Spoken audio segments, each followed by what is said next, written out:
So we have an interesting development in the Derek Chauvin case. Of course, he's the guy that is accused of killing George Floyd, which precipitated in all of the riots across the country. So these new developments are actually sort of horrifying. I'll explain why. Now, I should let you know that what I'm about to tell you is a combination of fact and my own conjecture. Amy Klobuchar and Keith Ellison, who's the Attorney General of Minnesota, Amy Klobuchar, of course, is Minnesota. These are two of the most extreme left-wing individuals in politics today. These people hate America. They hate what it stands for. Keith Ellison is basically a radicalized Islamic supporter. He is a Muslim himself. Not that there's anything wrong with subscribing to whatever religion you want, but when you radicalize yourself in any direction, I think you become a danger to yourself and those around you. So if you also have access to power, that's even worse. Amy Klobuchar, my God, I could make a video on the shit that woman says. So here's the problem. Keith Ellison has taken command of the prosecution against Derek Chauvin personally. Now, there's a conflict of interest here for sure. This is a political move. So, personally, if I was Derek Chauvin's lawyers, the first thing I would do is I would use this as a case for a mistrial or some other such means of mitigating the legal proceedings. So, but that's none of this so far is actually the most important piece of information. The real important piece of information here, and something that probably makes Derek Chauvin and his lawyers breathe a sigh of relief, is the fact that they have elevated his charges to second-degree murder. They have also charged the other officers with aiding and abetting this second-degree murder charge. So here's something to think about. Ask yourself this: why is this alarming? That his charges were raised to second-degree murder, and his cohorts, supposedly, their charges are now aiding and abetting second-degree murder. This is where my conjecture is going to come into play. It seems to me that Keith Ellison, remember, he's an extreme radical Islamist. He's a Democrat. He's a communist. He hates America. Because of that, he wants to do the most damage to America. Truth is, he doesn't care at all about Derek Chauvin. To him, he sees Derek Chauvin as leverage. Derek Chauvin is Keith Ellison's fulcrum that he is going to use to tip the boulder off of the cliff and have it come crashing down on the house that is America. How is he going to do this? Simple. He's setting the case up to fail in court. How in the hell are they going to prove second-degree murder? How in the hell are they going to prove they aided and abetted in his murder?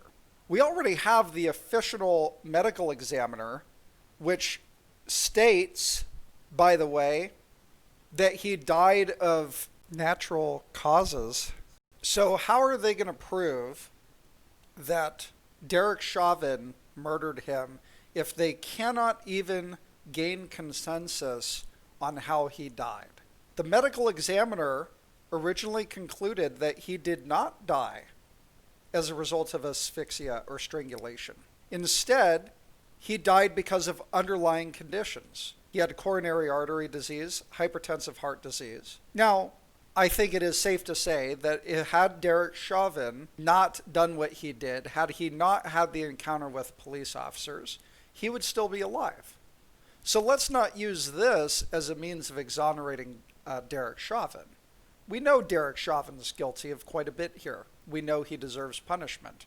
In order to prove second-degree murder charges, they're going to at least have to prove that this was a homicide. And how convenient. They do have another medical examiner who is willing to say it was a homicide. But here's the problem. You have conflicting reports.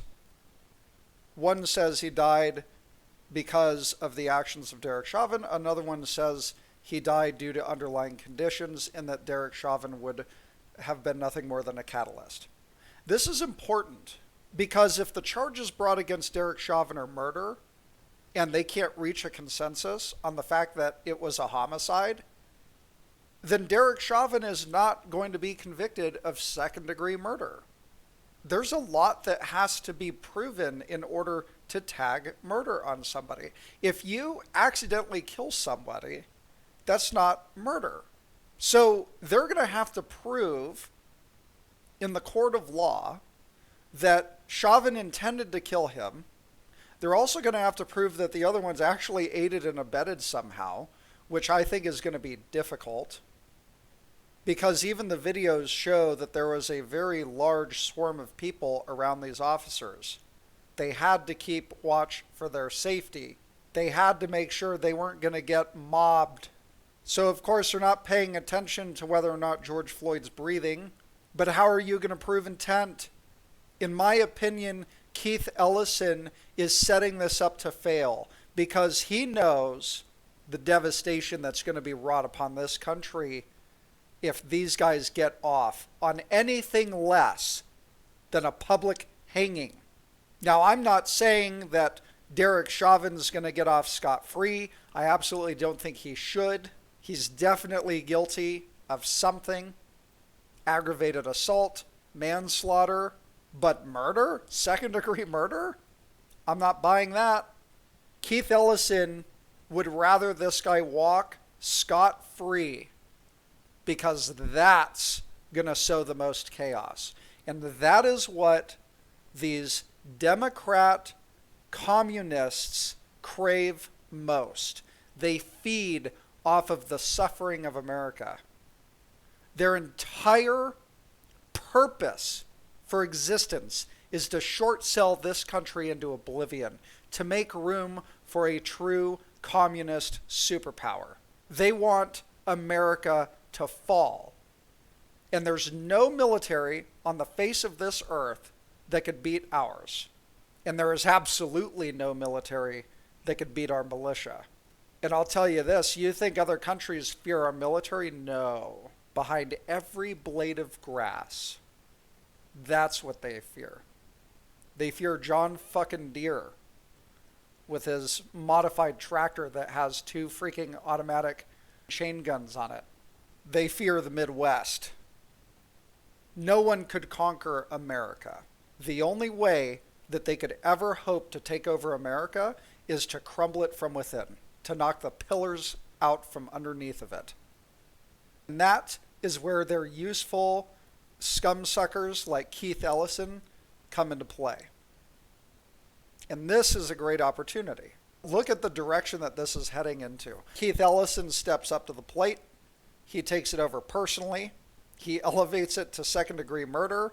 They try to tag aiding and abetting charges onto these other officers. I don't see how they're going to prove that. There's too much conflicting information. Even the most damning evidence that we have of that exchange shows nothing of the sort. I think Keith Ellison wants this case to either outright lose and let Derek walk, or have the charges mitigated and reduced. Any of these would be a victory for him.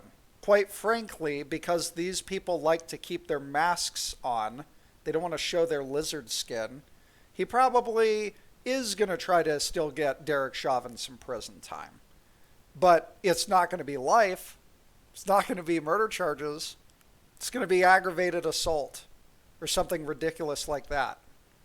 So I have a feeling Derek Chauvin may not get the justice he deserves. And in doing so, people like Keith Ellison and Amy Klobuchar are going to get the chaos they crave most.